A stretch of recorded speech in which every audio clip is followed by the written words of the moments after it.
అనగనగా రామాపురం అనే ఒక గ్రామంలో గోపన్న అనే ఒక పాల వ్యాపారి ఉండేవాడు. అతను రోజు పొద్దున్న తన ఇంటి వద్ద గల గేదెల నుండి పాలు పితుక్కొని పక్క ఊర్లో అమ్ముకునేవాడు. నెలవారీగా అక్కడ ఖాతాలు పెట్టుకొని నెలకొకసారి సొమ్ములు వసూలు చేసేవాడు. అయితే అతను అమ్మే పాలల్లో సగం శాతం నీళ్లు కలిపేవాడు. ఇదేంటి గోపన్న, పాలు ఇంత పల్చగా పోస్తున్నావు అని ఎవరైనా అతన్ని అడిగితే, చాలేమ్మా, బాగా చెప్పొచ్చావు. చిక్కటి పాలు పోస్తుంటే పలచటి పాలు పోసావంటావేంటి?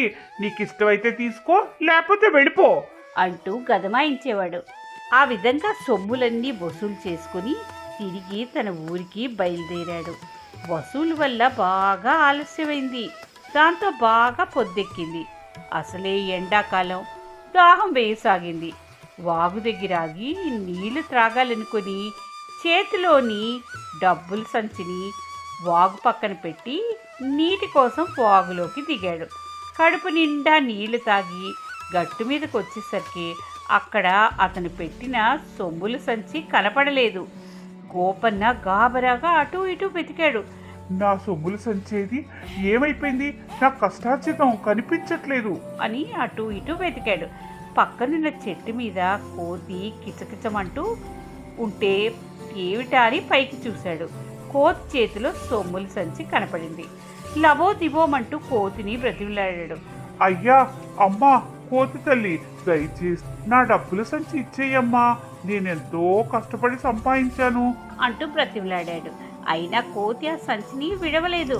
పైగా సంచి మూతి కొరికి అందులోంచి ఒక నాణెం నోటితో కొరికి గట్టిగా ఉండడంతో తినడానికి పనికిరాదని క్రిందకి విసిరేసాగింది.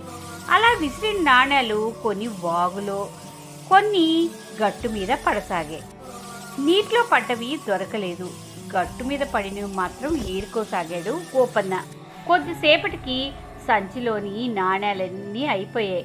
ఖాళీ సంచి గోపన్న మొహాన పడేసి కిచకిచమంటూ మరో చెట్టు మీదకి ఎగిరిపోయిందా కోతి. సగం సొమ్ములు నీటిపాలు కాగా సగం మాత్రమే గట్టున దొరికాయి. గట్టు మీద కూర్చుని లబో దివోమంటున్న గోపన్నను ఆ ఊరి నుండి వెళ్తున్న రంగన్న చూసి విషయం అడిగాడు. ఏడుస్తూ విషయం చెప్పాడు గోపన్న. దానికంత దిగులెందుకు? కోతి పిల్ల నీకు తగిన గుణపాఠం నేర్పింది. నువ్వు పాలల్లో సగం నీళ్లు కలిపి అమ్మావు కదా, అందుకే నీళ్ల సొమ్ము నీళ్ల పాలైంది. పాల సొమ్ము మాత్రమే నీకు దక్కింది అంటూ వెళ్ళిపోయాడు. గోపన్నకి తన తప్పు అర్థమైంది. తన తప్పు తెలుసుకొని అప్పటి నుండి పాలలో నీళ్లు కలపకుండా నిజాయితీ బ్రతకసాగాడు. ఈ కథలో నీతి ఏంటంటే, నిజాయితీ లేకుండా సంపాదించిన డబ్బు ఎప్పటికీ నిలవదు. మన కర్మే మన ఫలితం.